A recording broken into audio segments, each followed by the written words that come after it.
C'est parti. Donc, c'est en train de s'arrêter. Donc, bonsoir à tout le monde pour encore une étude, un vendredi soir, ici au Centre Allan Kardec d'Orléans.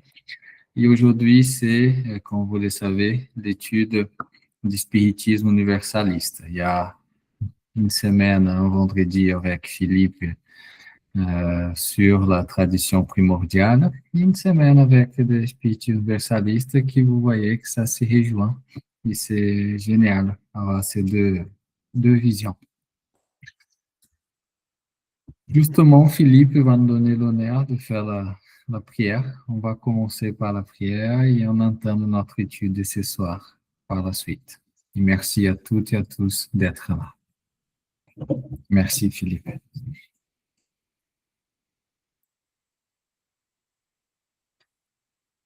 Mon Dieu, Seigneur Jésus, Sainte Marie, anges et archanges, nous nous tenons toutes et tous devant vous, dans l'humilité et la confiance. Envoyez-nous votre Saint-Esprit, que son feu descende dans nos cœurs, qu'il purifie nos pensées, renouvelle nos forces et éclaire nos chemins. Que votre esprit guérisse ce qui est blessé, rassemble ce qui est dispersé. Enflammez en nous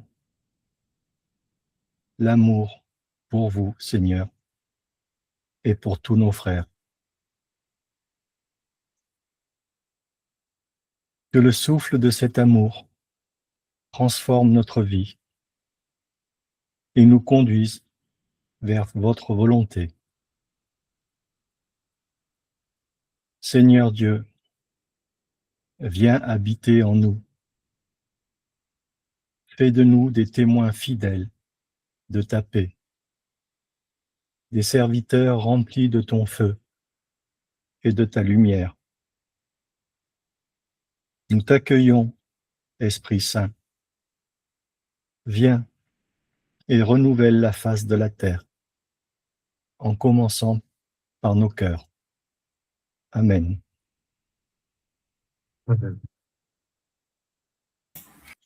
Amen. Merci, mon ami, pour cette belle prière.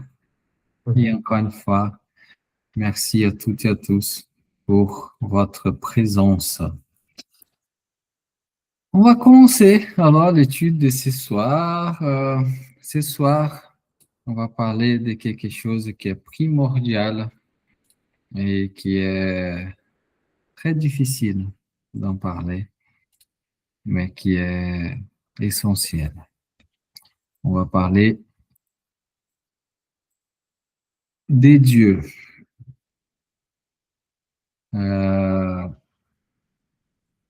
C'est un sujet toujours délicat de parler des dieux, ou certains appellent la source divine.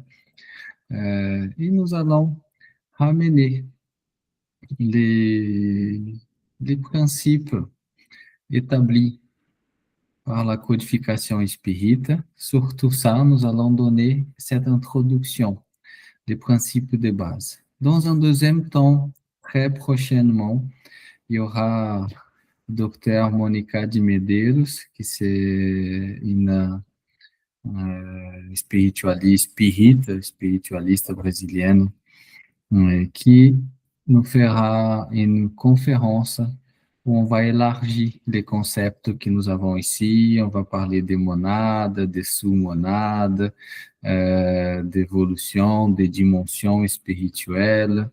Donc, aujourd'hui, c'est un cours qu'on donnera des principes. On va présenter un peu des arguments quand on parle des dieux. Qu'est-ce que c'est Dieu? Quelle preuve on peut avoir de Dieu et quels sont ses attributs? Et par la suite, avec Monica, on va élargir tous ces concepts, et peut-être avec d'autres aussi, on élargira ces concepts. Et je suis sûr que Philippe aussi, dans son côté, avec la tradition primordiale, va nous ramener ces concepts. Il nous ramène déjà ces concepts à chaque vendredi de son cours. Et qui peut nous dire qu'est-ce qu'ils disent des traditions primordiales, que ce soit la Kabbale, les mystiques, etc. Donc, aujourd'hui, je vais rester plus sous la codification spirite, bien sûr en faisant quelques commentaires à la fin sous d'autres courants, et probablement les mois prochains, ou en avril, ou plus tard, nous aurons la conférence de Monica de Medeiros sur la création, en parlant des monades, sous-monades, des dimensions spirituelles, et qui va aborder cette question de Dieu. Jusqu'à présent, juste avant de venir, si vous voyez toutes les vidéos que nous avons faites, nous avons parlé déjà, nous avons parlé de la désincarnation, la réincarnation. Nous avons eu deux vendredis que nous avons étudiés. Nous avons parlé de la vie dans le monde spirituel. Nous avons parlé des concepts tels que le périsprit. Et aujourd'hui, nous allons parler de Dieu. Nous allons commencer par aborder les concepts de Dieu. Qu'est-ce qu'ils nous disent, nos amis? Qu'est-ce qui a été révélé? La preuve de l'existence de Dieu, les attributs qu'on peut donner. Et on finira par la cosmogonie spirite de façon très, très simplifiée de qu'est-ce qui nous a été donné, nous a été enseigné. Bien sûr, encore une fois, c'est juste une étude introductoire, d'introduction, et ça sera élargi dans des prochaines séances d'études et même avec différentes visions. Dieu, c'est quelque chose que toutes les religions, je dis quelque chose, on ne peut pas dire quelqu'un, ou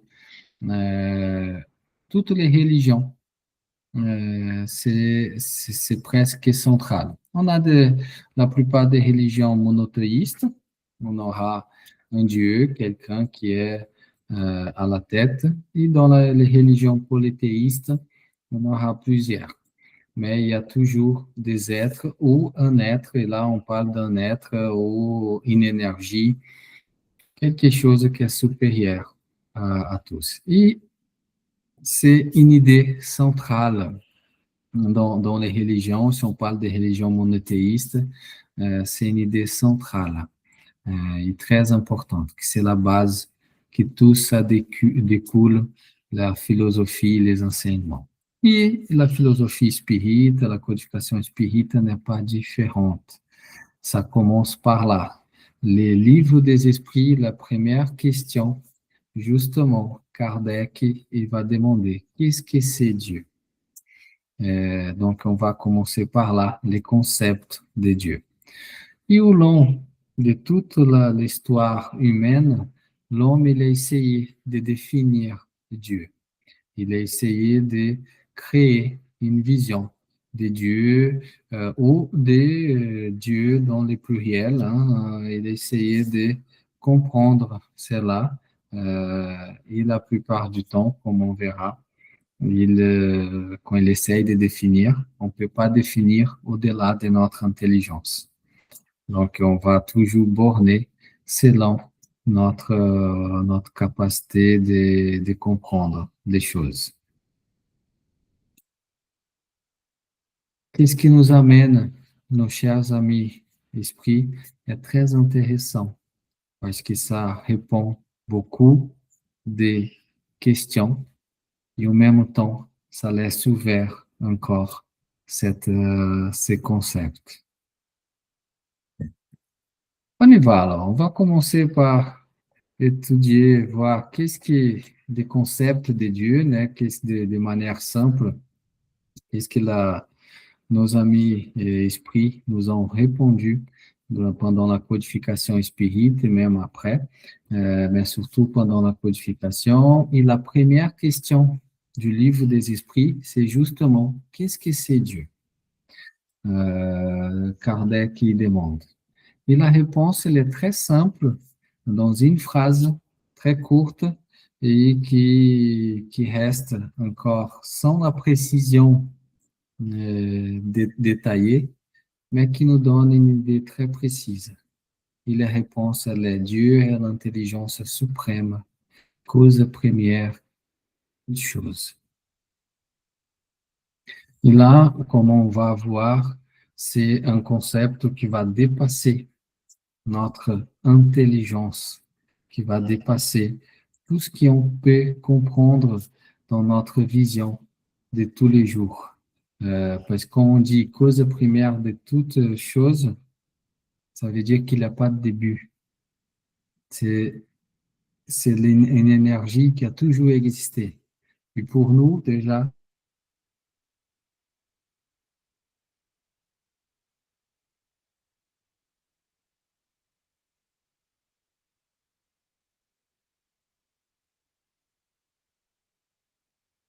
la définition, c'est l'origine de tout, il doit être au-dessus de tout ce qui existe en termes d'intelligence, parce que c'est lui c'est cette énergie qui va gérer tout, qui est l'origine de tout. Donc, tout vient de lui. Okay? Cette définition, bien sûr, je laisse à Philippe après dans ce vendredi, ou s'il veut compléter à la fin ici. Cette intelligence, cette définition, elle est en accord avec beaucoup de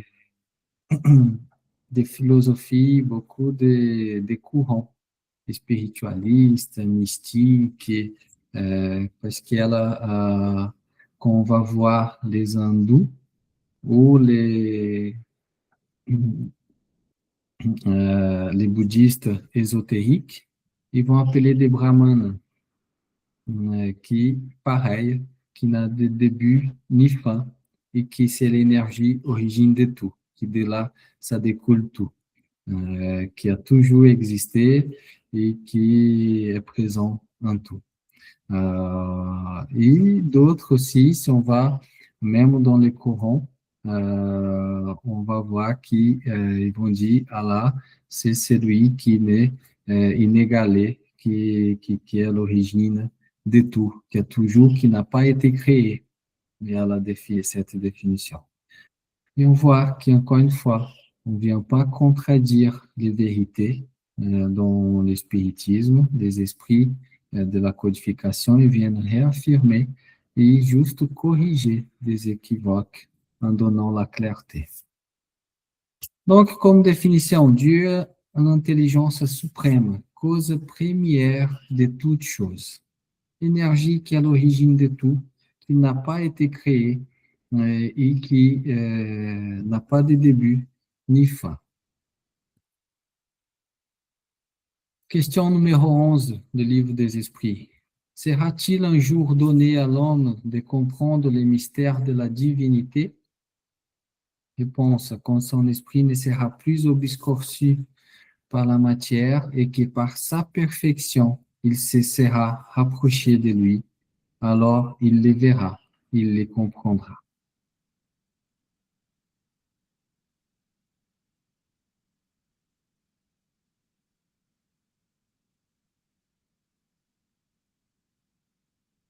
Il ne permet pas spirituel qui ces concepts pour arriver à une définition, une compréhension plus affinée de ce qui nous a été donné jusqu'à aujourd'hui, il faut qu'on apprenne encore certains concepts que nous n'avons pas. Sans cela, certains communiqués disent c'est comme expliquer à une fourmi qu'est-ce que c'est l'Internet. et comment l'utiliser. Il faut d'abord qu'on fasse un schéma, et ces schémas d'apprentissage. Et quand nous allons apprendre les principes et, bien sûr, sortir de cette obscurité qui disent de cette nuage de nos concepts encore primitifs, on va pouvoir les voir, on va pouvoir les sentir et surtout les comprendre dans toute sa gloire, si on peut dire comme ça. Dans les chapitres 9 du livre Après la mort de Léon Denis, pour qui ne connaît pas, Léon Denis, c'était un grand continuateur de Kardec.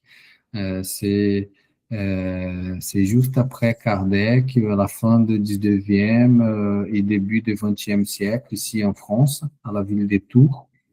Et il a beaucoup fait évoluer toute la doctrine spirite et toute cette... il a beaucoup aidé dans la vulgarisation, dans la divulgation de tous ces enseignements. Dans son livre, Après la mort, il pose la question par rapport à cette définition de Dieu, et qui est très intéressant, la réponse qui obtient. Peut-on pousser plus loin que nous l'avons fait, la définition de Dieu? Et la réponse, c'est définir, c'est limiter. En face de ces grands problèmes,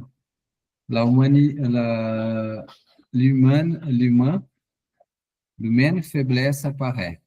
Dieu s'impose à notre esprit, mais il échappe à toute l'analyse. L'être qui remplit le temps et l'espace ne sera jamais mesuré par des êtres que le temps et l'espace limitent. Donc, cette réponse vient nous dire qu'à chaque fois qu'on essaye de définir, on va nous ramener à notre capacité de comprendre, notre limitation intellectuelle que nous avons de ces moments. Et à chaque fois que l'homme a essayé de définir, excusez-moi, il y a ma chienne qui va de l'eau, fait un peu de bruit derrière. J'essaie de parler un peu plus fort, mais elle avait vachement soif. Hein? Je m'excuse. Voilà, c'est bon. À chaque fois que l'homme a essayé de définir, il a ramené à toute l'époque à sa compréhension des choses, à ce qu'est-ce qu'il pouvait comprendre. Donc, on a eu des dieux qui étaient sévères, punitifs, plusieurs dieux qui représentaient les forces de la nature. On a eu un peu de tout au long de l'histoire. Et plusieurs ceux qui étaient plus éclairés, ils ont pu nous ramener un Dieu bon et juste, un Dieu d'amour. Jésus, par exemple, il est venu, il a dit non, c'est pas un Dieu qui punit, c'est pas un Dieu qui va, qui n'est pas content, il va par caprice punir quelqu'un, non, c'est un Dieu d'amour, toujours. Il aime tout le monde, indépendamment de nos actes, nous avons son amour. Et c'était pas l'unique dans des cultures dans tous les mondes.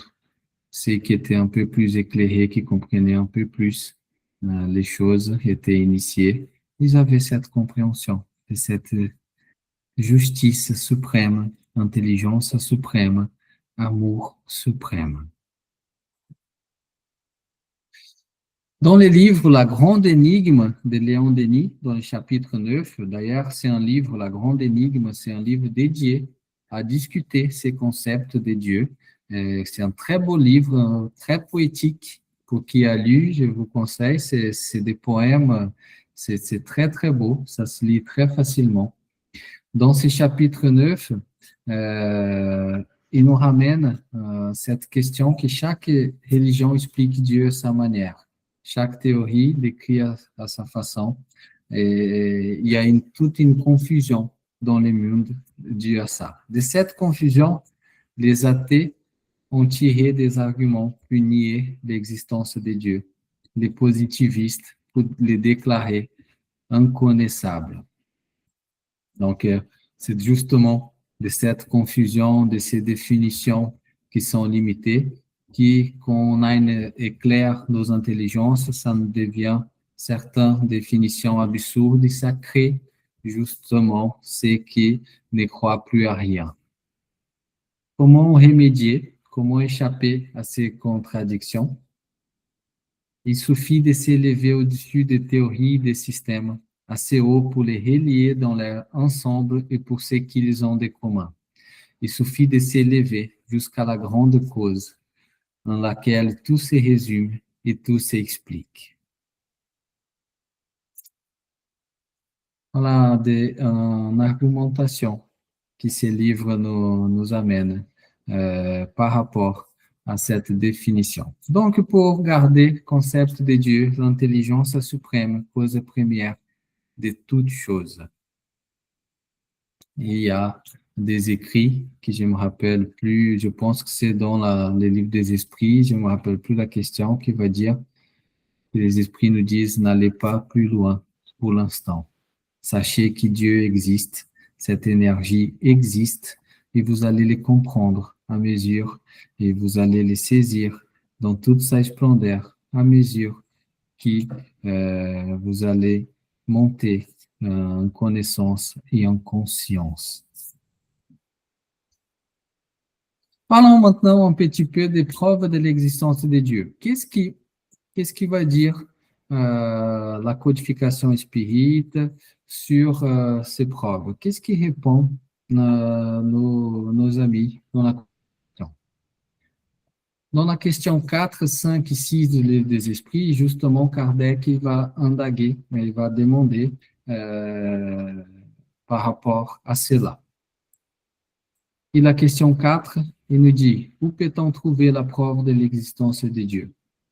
Et nous avons un axiome que c'est un des axiomes les plus, la base de tout l'enseignement, de toute la philosophie spirite qui est de la codification, qui dit cherchez la cause de tout ce qui n'est pas l'œuvre de l'homme et votre raison vous répondra.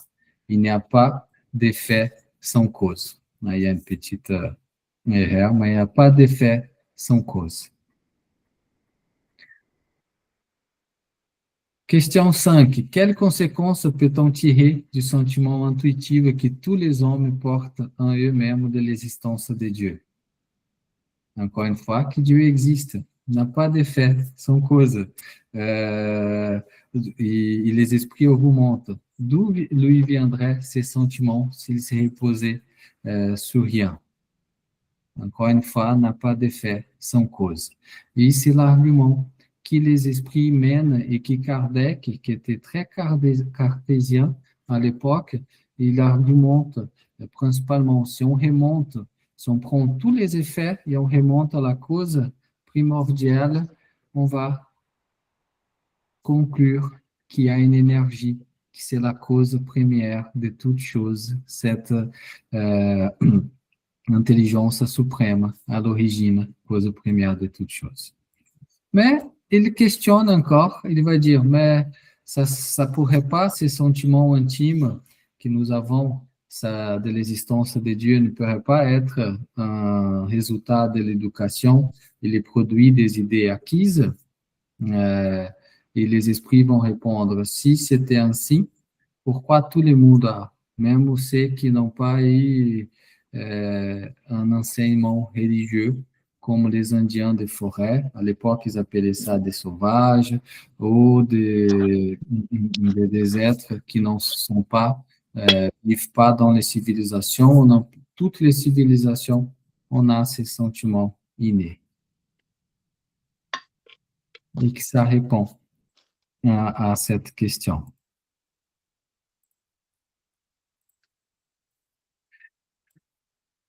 Dans la question 9 du livre des esprits, Kardec demande, mais où on peut voir, où on peut sentir cette cause première, cette intelligence suprême? Où on peut voir Dieu? Et les esprits vont répondre, à l'œuvre, on reconnaît l'ouvrier. Regardez l'œuvre et vous cherchez l'ouvrier.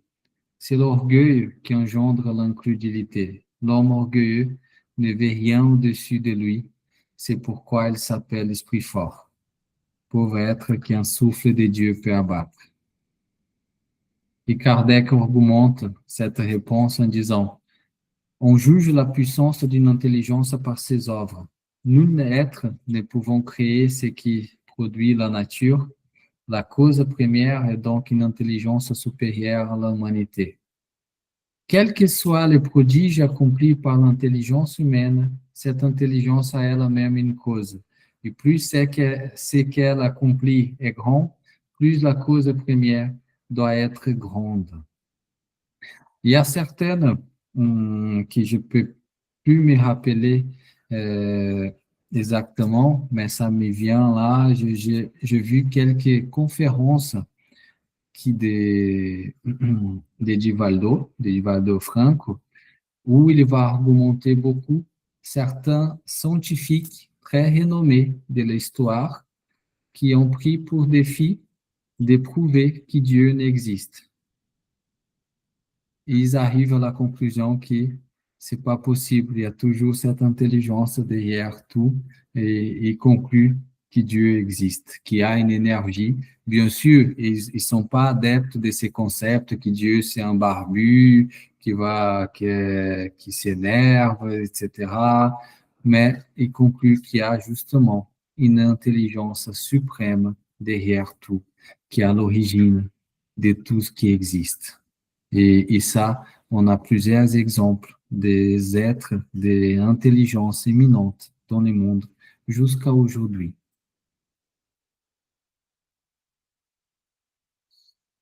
Dans le livre La Genèse, Kardec nous ramène encore avec les esprits quelques idées et quelques preuves de l'existence de Dieu. Il nous dit que Dieu ne se montre pas, mais il s'affirme par ses œuvres. L'existence de Dieu est donc un fait acquis non seulement par la révélation, mais par l'évidence matérielle des faits. Les peuples sauvages n'ont pas eu de révélation et cependant ils croient instinctivement à l'existence d'une puissance surhumaine. Ils voient des choses qui sont au-dessus des pouvoirs humains et ils en concluent qu'elles proviennent d'un être supérieur à l'humanité. Ne sont-ils pas plus logiques que ceux qui prétendent qu'elles se sont faites toutes seules? Toujours dans cet argument qui n'a pas d'effet sans cause. Et si on remonte tous les effets qui existent, tout ce qui existe aujourd'hui, on arrivera à cette affirmation qui nous a donné nos amis, qu'il y a une cause première, une intelligence suprême derrière tout cela. Dans le chapitre 2 du livre La Grande Énigme de Léon Denis, il va nous argumenter aussi cette idée primordiale de la codification spirite, et il nous dit, il n'y a pas d'effet sans cause, a dit Kardec, et tout et l'intelligent a forcément une cause intelligente. Voilà les principes sur lesquels repose l'espiritisme tout entier. Ces principes, lorsque nous appliquons aux manifestations d'autres tombes, démontrent l'existence des esprits. Appliqués à l'étude du monde des lois universelles, ils démontrent l'existence d'une cause dans l'univers. C'est pourquoi l'existence de Dieu constitue un des points essentiels de l'enseignement spirite. J'ajoute qu'il est inséparable du reste de cet enseignement, parce que dans ces derniers, tout se lie, se coordonne et s'enchaîne. Que l'on ne nous parle pas de dogma, l'espiritisme n'en comporte pas, il n'impose rien, il enseigne. Tout enseignement a ses principes, à l'idée de Dieu est un des principes fondamentaux du spiritisme. Il va nous dire dans ce même chapitre encore que l'idée de Dieu s'impose à nous par toutes les facultés de notre esprit, en même temps qu'elle parle à nos yeux par toutes les splendeurs de l'univers. L'intelligence suprême se révèle comme la cause éternelle, où tous les êtres viennent puiser la force, la lumière et la vie. C'est là l'esprit divin, l'esprit puissant qui l'on honore sur tant d'appellations différentes, mais qui, sur tous ces noms, est toujours le centre, la loi vivante, la raison par qui les êtres et les mondes se sentent vivre, par qui ils se connaissent, se renouvellent et s'élèvent. Et là, il éteint toute cette idée à toutes les philosophies, religions qui existent humaines. Et on n'a pas parlé ici, mais il y a beaucoup des écrits qui vont nous dire Dieu se manifeste dans les petites comme dans les grandes choses. À nous d'observer cette manifestation et de saisir à chaque instant sa présence. Les attributs. Maintenant, on a vu les concepts qui nous amènent, on a vu la preuve en suivant donc les concepts, la base, l'intelligence suprême, cause première de toutes choses. La preuve qu'il n'y a pas d'effet sans cause, si on remonte jusqu'à l'origine de tout effet, on va conclure qu'il y a une intelligence suprême, cause première de toutes choses. Et les attributs, comment pouvons-nous définir même si on sait, comme on a vu, que définir, c'est restreint à notre capacité de comprendre. Mais Kardec, il a essayé quand même, il a demandé aux esprits. Dans la question 13 du livre des esprits, et il va demander, lorsque nous disons que Dieu est éternel, infini, immuable, immatériel, unique, tout-puissant, souverainement juste et bon, n'avons-nous pas une idée complète de ces attributs de Dieu?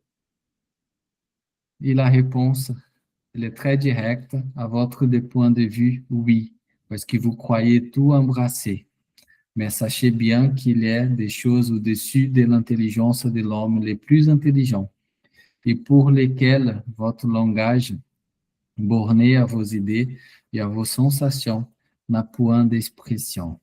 La raison vous dit en effet que Dieu doit voir ses perfections au suprême degré, car s'il n'en avait une seule de moins, ou bien qu'il ne fût pas un degré infini, il ne serait pas supérieur à tout et par conséquent ne serait pas Dieu. Pour être au-dessus de toutes choses, Dieu ne doit subir aucune vicissitude et n'avoir aucune des imperfections que l'imagination peut concevoir. Donc, les esprits disent, à votre point de vue, oui, il est éternel, oui, il n'a ni de début ni fin. Il est infini, oui, justement, il n'a pas de fin. Il est immuable, oui, il est parfait, il n'a plus à changer. Il est immatériel, oui, il n'a aucune, toute la matière a été découlée de lui. Donc, la matière, c'est une création. Il est avant, il est unique. Oui, parce que sinon, on n'aurait pas d'unicité. Tout-puissant, souverainement juste et bon, justice suprême, amour suprême. Ils nous disent ça, les esprits. Nous avons une énergie créatrice qui ne va jamais nous punir, mais elle va toujours nous enseigner. Toujours. Et ça, c'est essentiel.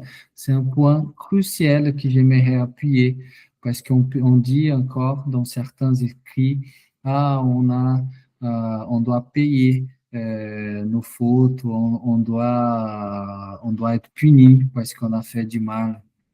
Non, on doit apprendre et apprendre à discerner le bien du mal. Et c'est qu'est-ce que dit Dieu? C'est que cette énergie d'amour suprême fait à chaque instant avec nous, nous enseigner pour que nous puissions progresser. Enseigner en nous donnant toutes les libertés d'apprendre, d'aller à notre rythme, d'essayer, de faire nos expériences, mais toujours en nous enseignant. Rien n'est pour nous punir, rien. Même les faits qui nous arrivent, que vous pouvez juger difficiles, douloureux, tout a un enseignement pour que notre conscience, notre esprit, pas notre corps est périssable, mais notre conscience, notre esprit, qui est éternel aussi, puisse progresser. C'est jamais pour nous punir. C'est l'amour à chaque instant manifesté. Après, il y a les arguments. Dieu éternel, oui, il n'y a pas de commencement. S'il y avait un commencement, il serait sorti du néant. Ou bien il aurait été créé lui-même par un être intérieur. Donc, c'est un signe que de proche en proche, nous remontons à l'infini et à l'éternité. Encore une fois, de regarder et faire cause. Il est immuable. S'il était sujet à des changements, les lois qui régissent l'univers n'auraient aucune stabilité. Il est immatériel, c'est-à-dire que sa nature diffère de tout ce que nous appelons matière. Autrement, il ne serait pas immuable, car il serait sujet aux transformations de la matière. Il est unique. S'il y avait plusieurs dieux comme lui, il n'aurait ni unité de vue, ni unité de puissance dans l'ordonnance de l'univers. Il est tout puissant parce qu'il est unique. S'il n'avait pas de souveraine puissance, il y aurait quelque chose de plus puissant ou d'aussi puissant que lui. Il n'est pas fait toute chose, et celle qui n'aurait pas faite serait l'œuvre d'un autre Dieu. Il est souverainement juste et bon.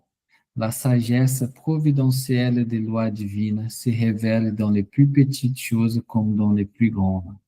Et cette sagesse ne permet de douter ni de sa justice, ni de sa bonté. Quand on comprend cela, encore une fois, c'est amour. Jésus, c'était un des grands propagateurs de ces concepts qui a révolutionné ici à l'Occident. Dans d'autres concepts, dans d'autres lieux, bien avant, on avait déjà ce concept d'un Dieu juste et bon, d'un amour suprême. Et Jésus, ici à l'Occident, il est venu révolutionner cette idée en disant, en appelant même des pères. C'est notre Père. Il est amour. Il ne va pas vous punir. Il va vous aimer. Il n'arrête pas de dire, il aime ceux qui sont justes comme ceux qui sont injustes. Il ne fait pas différence entre ses enfants. Il aime tout le monde. Il donne l'opportunité à tous. Il ne va jamais condamner un enfant éternellement ou jamais punir. Il va toujours enseigner. Par contre, il a créé des lois qui régissent pour être justement justes. Il nous donne la liberté, mais ces lois contrôlent tout notre progrès et contrôlent nos actions.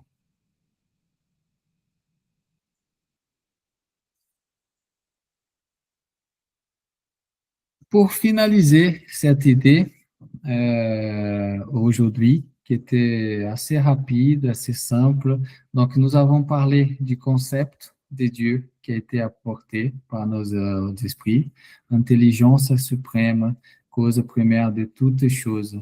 Nous avons parlé des preuves, où on peut trouver les preuves, on peut trouver partout, mais la base, l'idée principale de la philosophie spirite, c'est dans l'axiome tout est fait à une cause. Et si on remonte à la cause première, on remonte à cette intelligence suprême. Et nous avons parlé des attributs, où on a bien dit, c'est immatériel, c'est l'unique être immatériel qui existe, immuable, unique, tout-puissant, sévèrement juste et bon, omniprésent, omniscient de tout. Cette idée d'omniprésence, omniscience, on retrouve dans plusieurs écrits, avant que je parle de la cosmogonie, mais on va retrouver dans plusieurs écrits de la codification. Dans l'Évangile selon le spiritisme, par exemple, j'avais sélectionné deux écrits pour parler de ça. avant qu'on parle, il y a dans les chapitres, dans le chapitre 8, dans le paragraphe Bienheureux ceux qui ont les cœurs purs, il y a le message du curé d'Ars, Vianney Curé-d'Ars, qui va parler, il est appelé dans une séance médiumnique pour aider une femme qui est aveugle et il laisse bien clair ce qu'est-ce que Jésus, bien d'autres avatars ont dire. Il dit comme ça: Mes bons amis, vous m'avez appelé pourquoi? Est-ce pour me faire imposer les mains sur la pauvre souffrante qui est ici et la guérir? Et quelle souffrance, bon Dieu! Elle a perdu la vue et les ténèbres se font pour elle, pauvre enfant, qu'elle a pris, qu'elle espère. Je ne sais point faire des miracles, moi, sans la volonté du bon Dieu. Toutes les guérisons que j'ai pu obtenir et qui vous ont été signalées, ne les attribuez qu'à celui qui est notre Père à tous.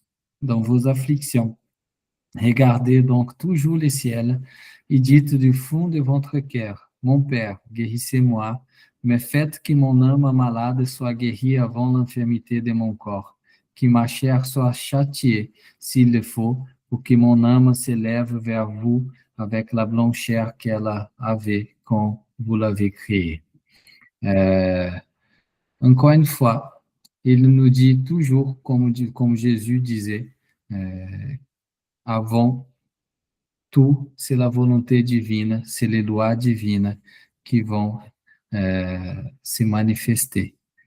Nous sommes des intermédiaires, nous ne pouvons pas y aller contre cette volonté. Et cette volonté, elle avait les meilleurs pour chacun. Elle avait les meilleurs. Et ici, on voit bien qu'il dit très clair: si la chair doit être châtiée pour qui l'être éternel, c'est ce qui importe vraiment, sort blanchi et s'élève, qu'ainsi soit-il. Toujours dans cet esprit d'aider, d'éclaircir, d'apprendre, dans l'esprit pédagogique. Dans d'autres messages, encore une fois, dans l'Évangile selon le Spiritisme, maintenant dans le chapitre 27, on va parler de la prière, c'est l'action de la prière, transmission de la pensée. On, on évoque bien cette idée. Les paragraphes que je voulais vous lire, c'est les suivants. La prière est une invocation. Par elle, on s'y met en rapport de pensée avec l'être auquel on s'adresse.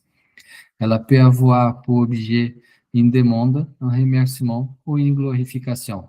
On peut prier pour soi-même ou pour autrui, pour les vivants ou pour les morts.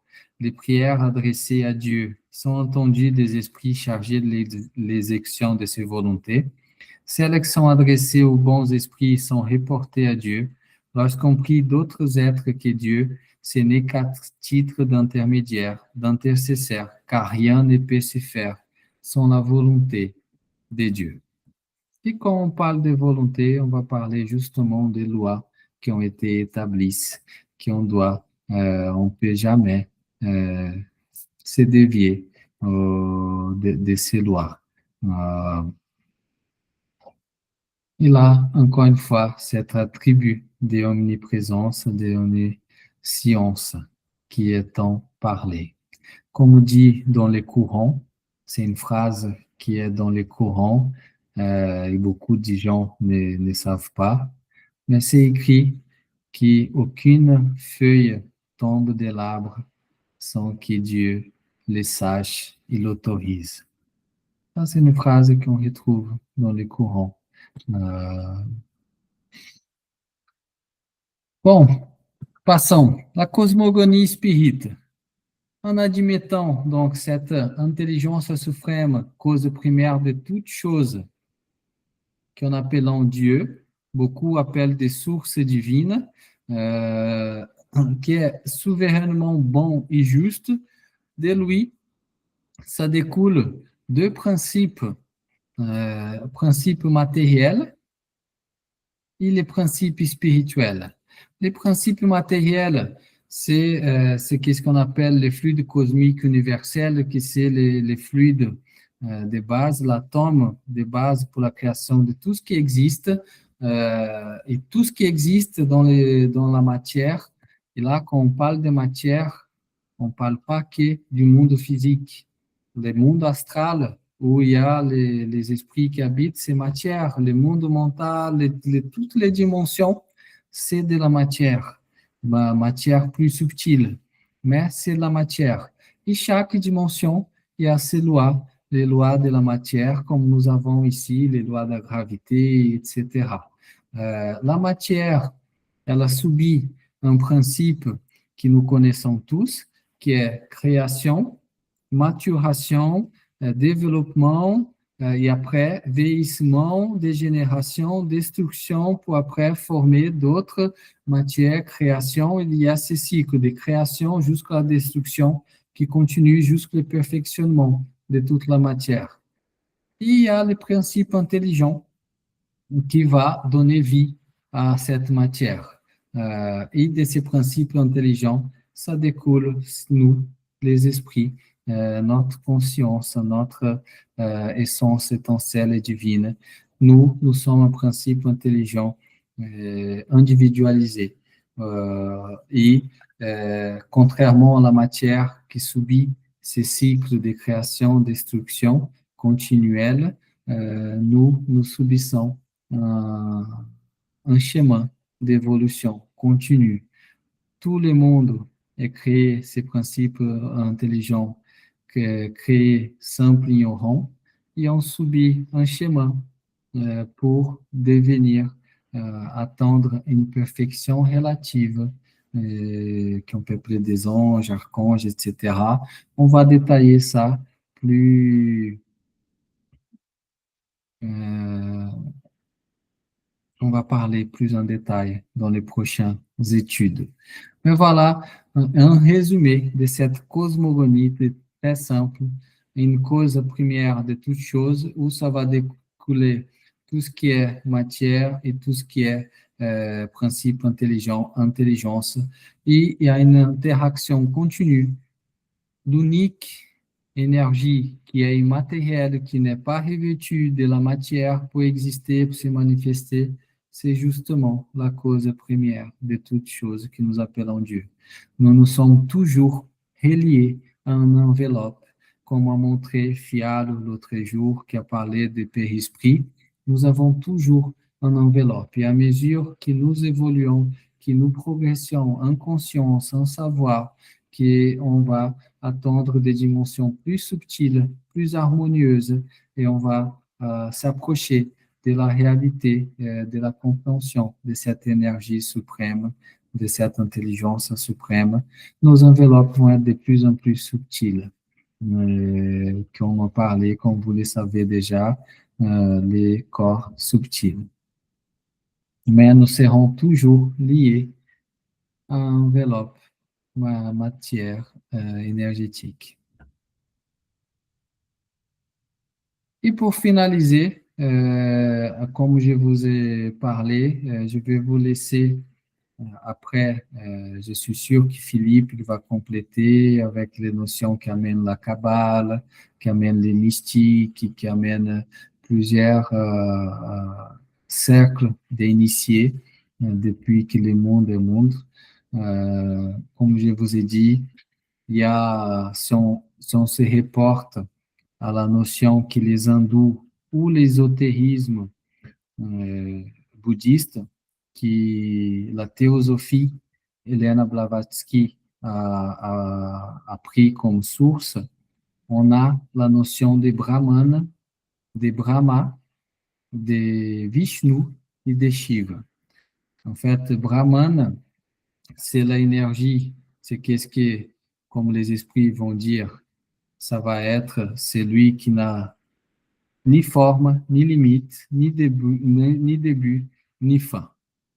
C'est la réponse, c'est les dieux qu'on voit ici.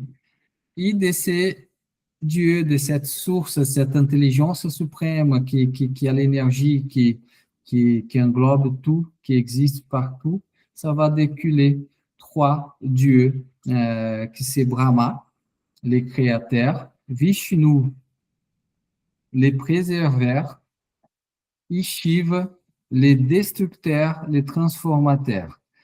Brahma, c'est les créateurs, qui c'est une création, bien sûr, une manifestation des Brahmanes, de la source divine, l'intelligence suprême, mais qui va être responsable pour créer.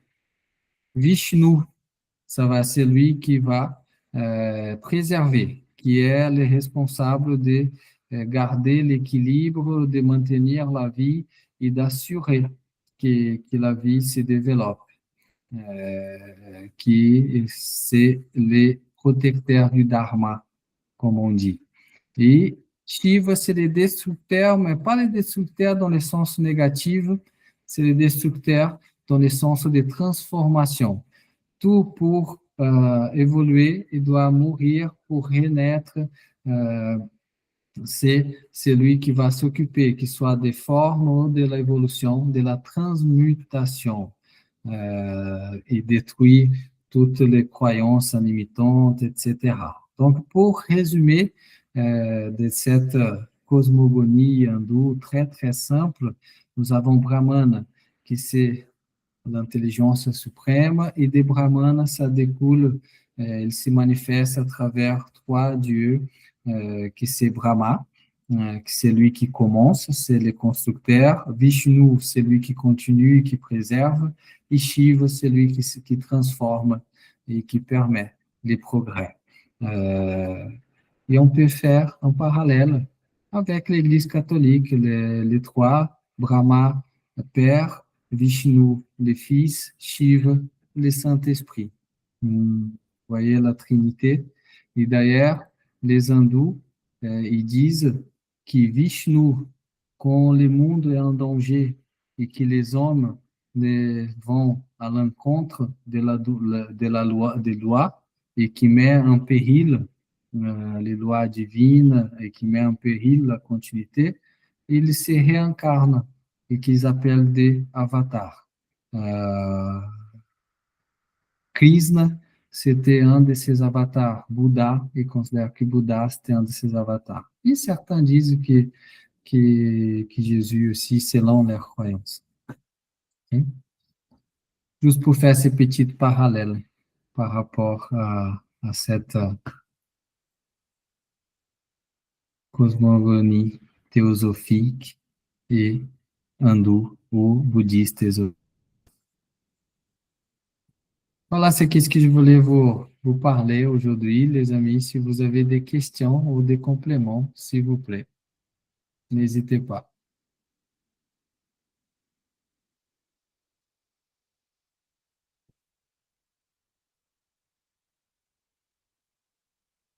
S'il vous plaît, soyez libre de donner votre avis, de poser des questions ou de compléter les raisonnements qui a été donné ici.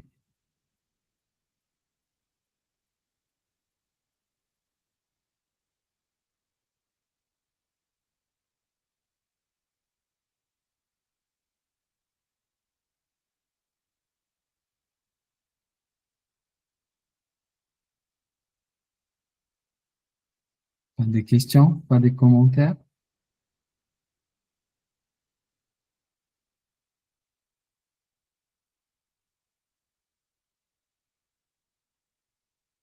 Oui, Philippe, s'il te plaît. Simplement un commentaire et une remarque, parce que je suis toujours époustouflé par la synchronicité et puis les convergences, parce que effectivement, c'est pas prévu dans le prochain module, puisque dans le prochain module de vendredi prochain, on parlera de trois contes et légendes que l'on va déchiffrer pour comprendre justement le message spirituel derrière.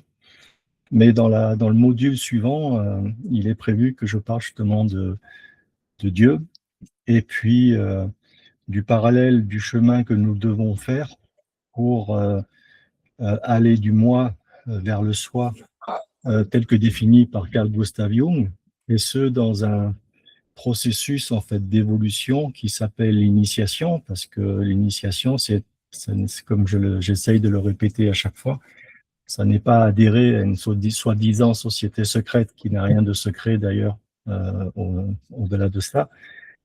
Mais quand on étudie l'enseignement, c'est ce que l'on doit faire sur soi pour justement en fait s'élever, transmuter sa matérialité pour aller à la spiritualité et se rapprocher autant que faire se peut de Dieu qui dépasse notre entendement parce que nous n'avons pas la capacité d'appréhender, de compréhension et encore moins le vocabulaire pour définir en fait ce que cette grandeur signifie parce qu'elle dépasse tout l'entendement.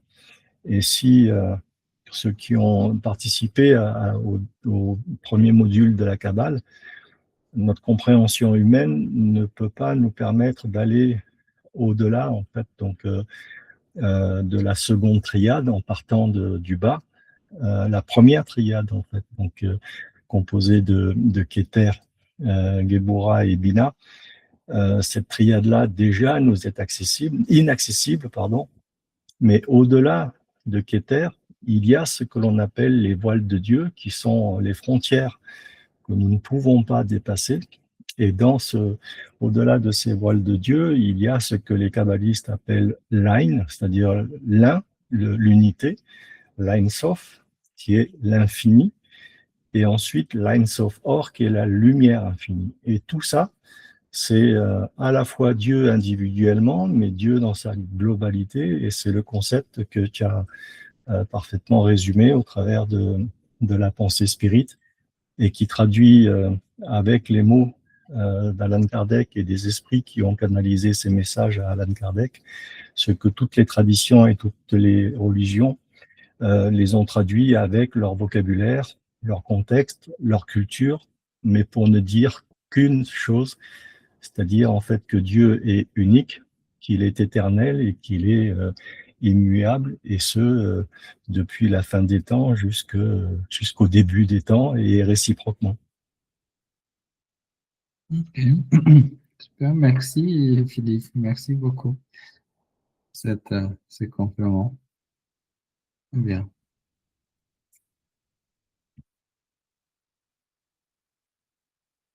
Quelqu'un d'autre voulait poser un commentaire, poser une question, s'il vous plaît, soyez libre de donner votre commentaire, donner votre compréhension. Ça enrichit toujours notre étude ici.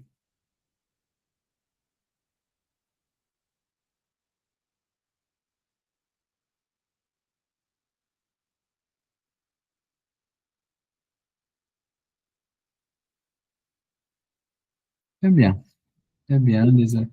Oui, Janaïne, s'il te plaît. Oui, une question, enfin une remarque avec une petite question rapide. En fait, quand tu dis que je relève tout ça comme un peu une difficulté centrale. Quand on dit que Dieu, il est infini, absolu ou hors du temps, est-ce que ça veut dire que notre intelligence, elle est limitée et qu'on peut peut-être pas le saisir totalement? En gros,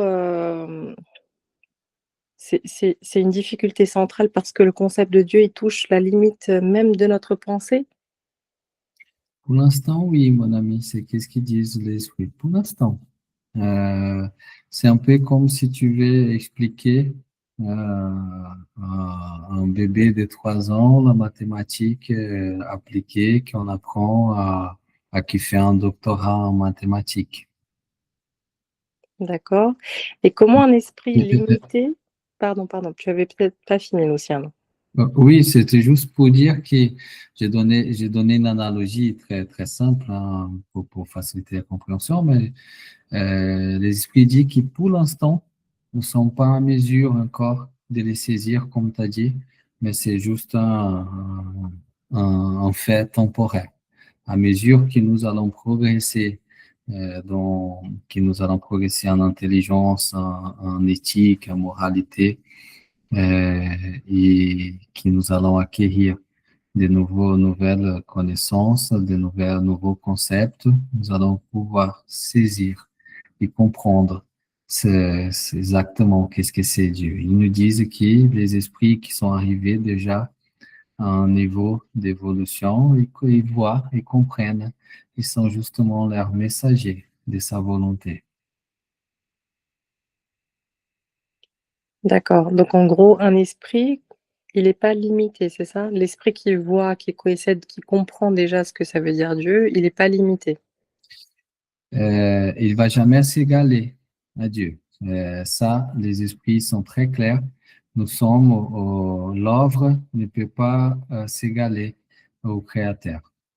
Nous allons être toujours inférieurs. D'accord. Toujours, toujours.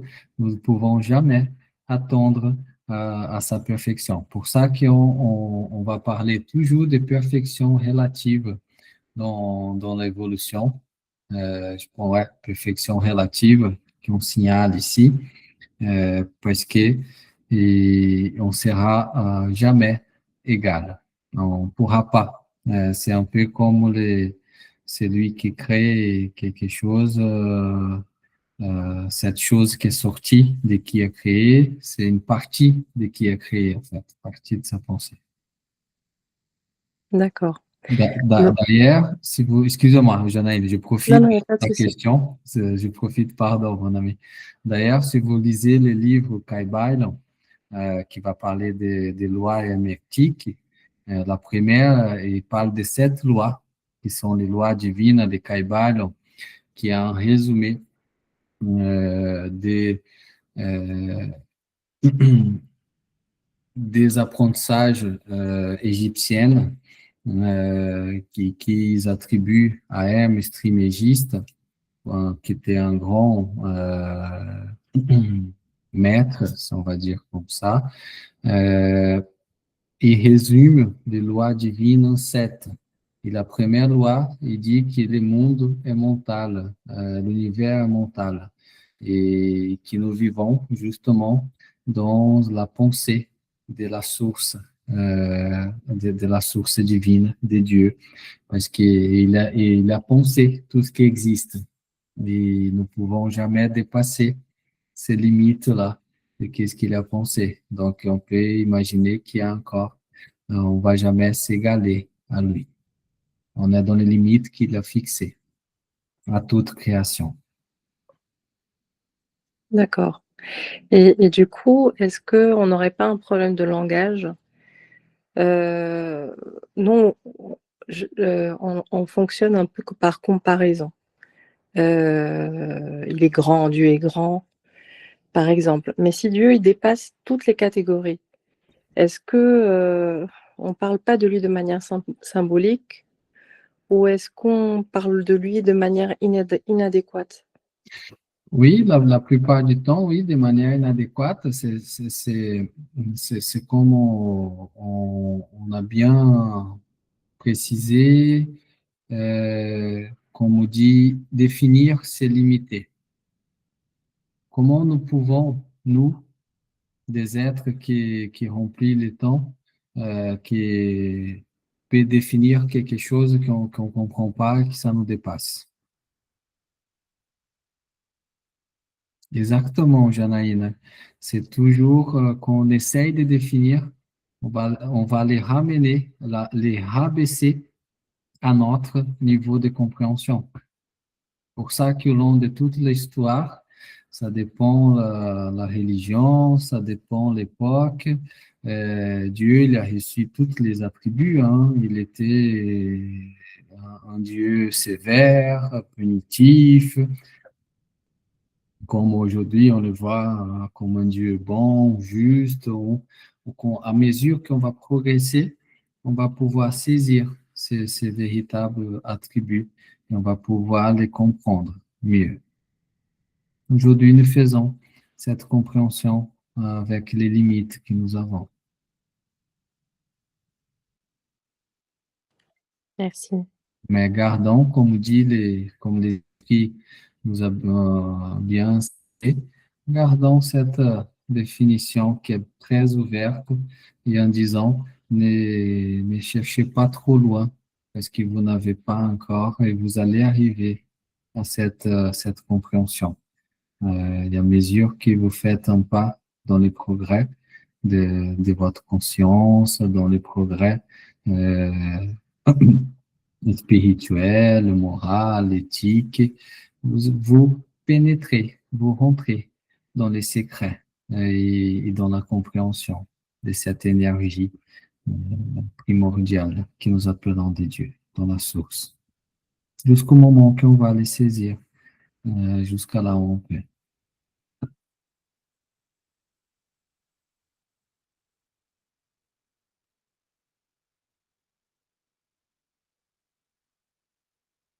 C'est OK, Janaïne? Donc, on n'a pas vraiment, on n'est pas capable de définir quelque chose qu'on ne peut pas comprendre encore. Mais c'est qu'est-ce qu'on comprend déjà, ça nous réconforte et euh, ça nous console. À partir du moment qu'on sait que derrière tout ce qui existe, tout ce qui arrive, il y a une énergie qui nous aime, indépendamment qu'est-ce qu'on fait, et qui le but, c'est toujours de nous pousser vers notre amélioration, notre progrès. Ça change tout. On va regarder la vie d'autre façon. Ça, c'est peut-être la chose la plus importante que j'aimerais laisser ici pour vous. Donc, tout ce qui arrive, pour, pour plus que ça peut paraître quelque chose de difficile, c'est une opportunité. Et nous pouvons, parce que Dieu n'est là pour punir personne, il n'est là pour faire du mal à personne. Un amour suprême, il va aimer.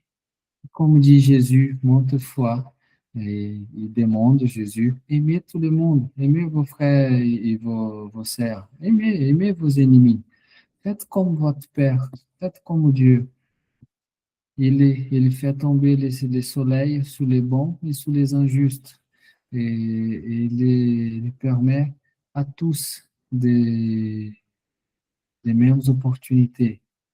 Il aime tout le monde, indépendamment de leurs actions ou de leurs pensées.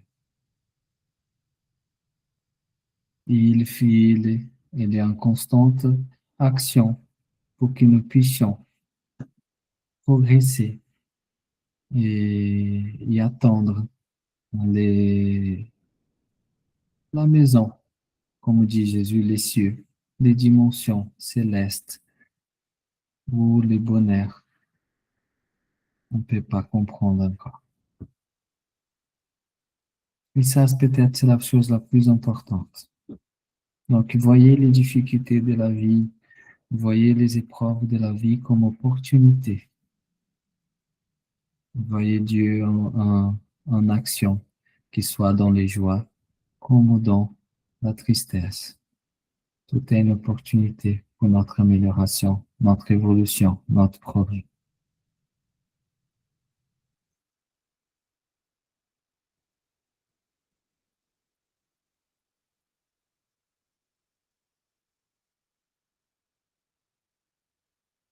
Quelqu'un veut rajouter quelque chose encore? Veut poser une question?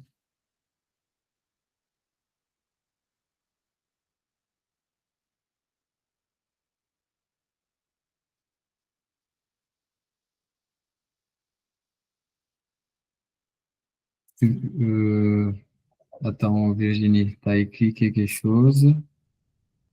Virginie demande, donc si je comprends, Dieu n'intervient pas directement dans nos vies matérielles, mais par intermédiaire des esprits. Euh, euh, c'est surtout, selon une compréhension très simpliste ou très simple, c'est qu'il a créé des lois qui sont immuables et c'est ces lois qui interviennent à chaque instant dans nos vies. Et ces lois, on verra dans dans un prochain étude. Et bien sûr, il va agir selon ces lois qu'il a établies. Et ces lois tout ce qu'on peut dire, c'est qu'elles sont justes et bonnes. Encore une fois, la justice suprême, l'amour suprême. Une des lois, par exemple, ce sont la loi des causes et effets, la loi de fraternité, d'amour, de justice. On, on parlera de ces lois dans une étude plus, dans une étude suivante. Mais c'est pas que les esprits qui agissent sur nous, c'est surtout ils accomplissent la volonté, ils accomplissent ces lois. Si on peut dire comme ça, Virginie. Mais encore une fois, ça reste une compréhension, ça reste un enseignement que nous avons, hein? Et on ne sait pas exactement comment il peut agir ou être sincère. Notre compréhension est encore très mince. Oui, Mario, s'il te plaît. Euh, euh, je peux parler en français, mais avec difficulté.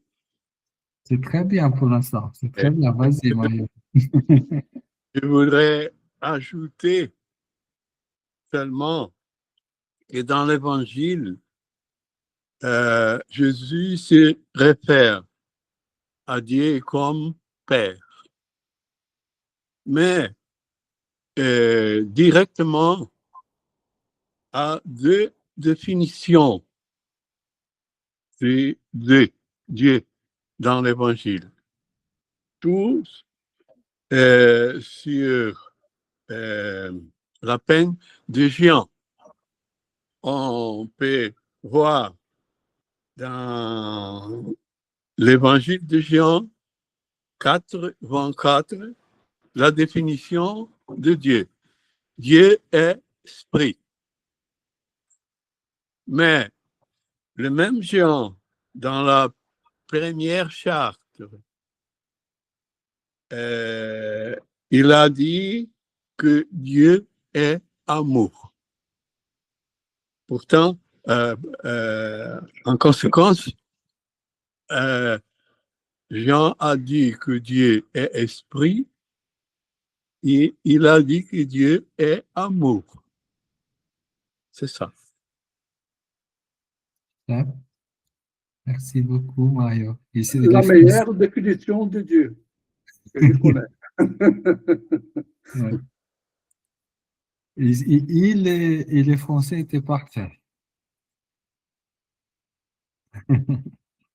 Parfait, parfait, Fial, parfait, Mario. Merci.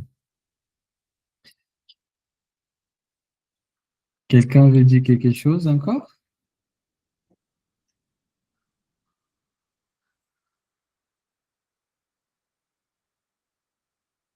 Bon, les amis, très bien. On va pouvoir finaliser alors en disant que ça, c'était juste une première introduction sur ces sujets, qui est un sujet très abstrait, voilà, il y a beaucoup de matières encore à parler.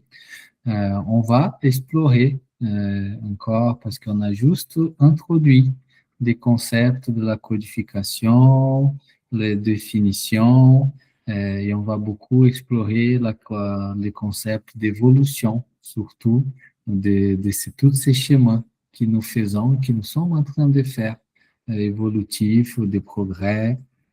Je vous ai dit déjà que nous aurons prochainement une conférence avec a doutora Mônica de Medeiros, qui nous parlera aussi de la création en abordant des concepts un peu plus récents par rapport, ici dans l'Occident en tout cas, par rapport à Kardec, comme monade, submonade, et dimension spirituelle, qui va corroborer déjà qu'est-ce que Fialho a dit.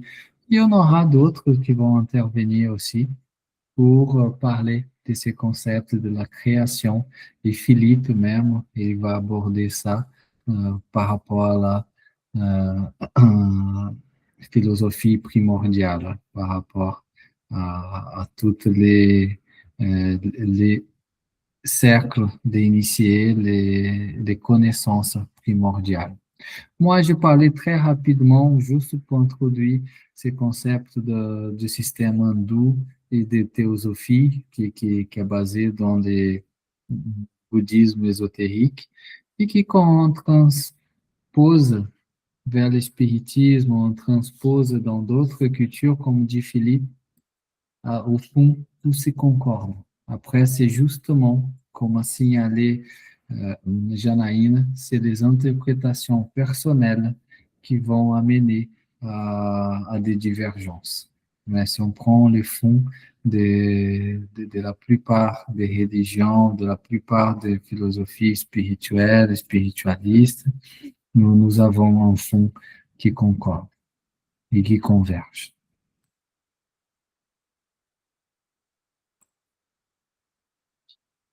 On va faire une prière pour finaliser.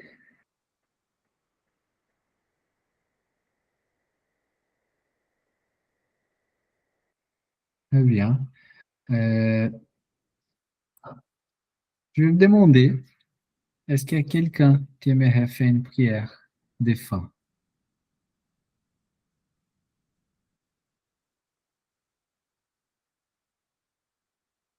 Mario, tu viens nous faire une prière? Excusez-moi, je te demande se ça ne te dérange pas. Ça peut être em português, hein? Pode ser em português, amigo, se você quiser fazer uma oração.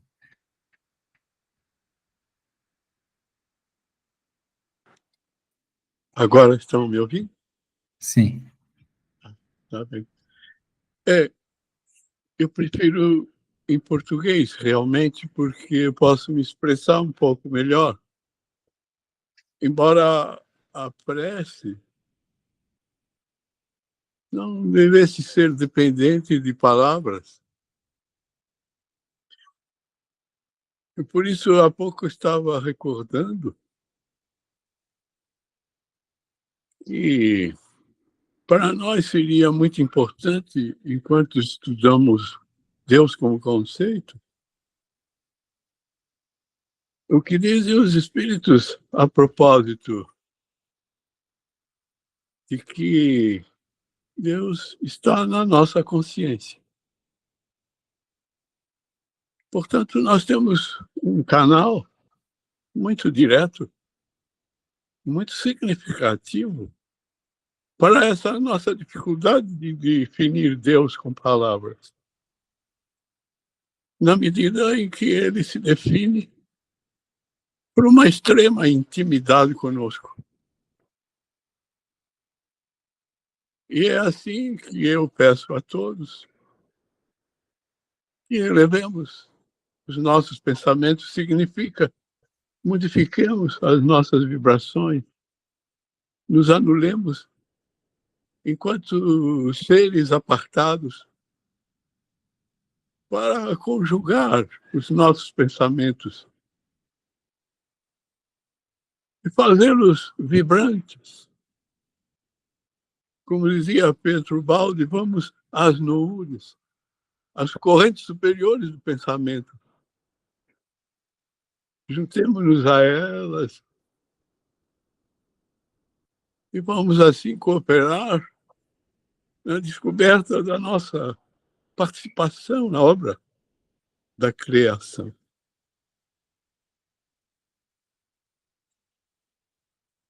E o que importa muito nesse mistério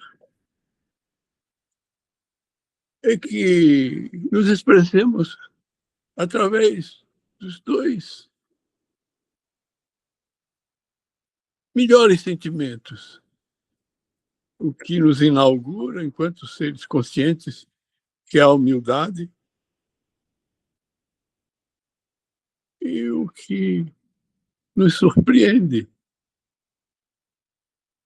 a um determinado momento do nosso processo evolutivo, que é a gratidão. Assim, nos aproximando de Deus, tratamos de exportar agora o que melhor temos, para que se derrame sobre o nosso planeta e as suas dificuldades.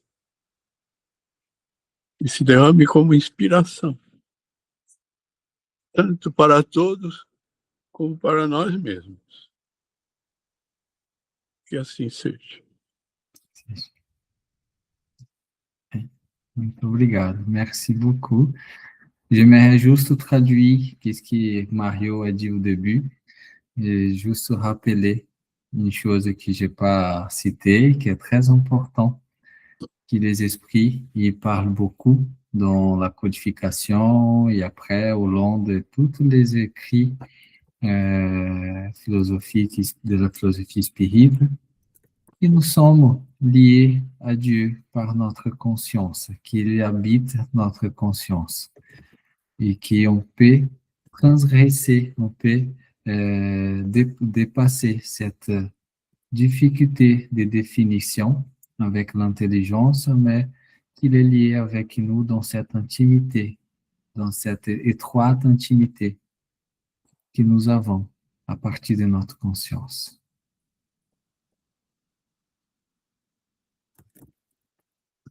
Voilà.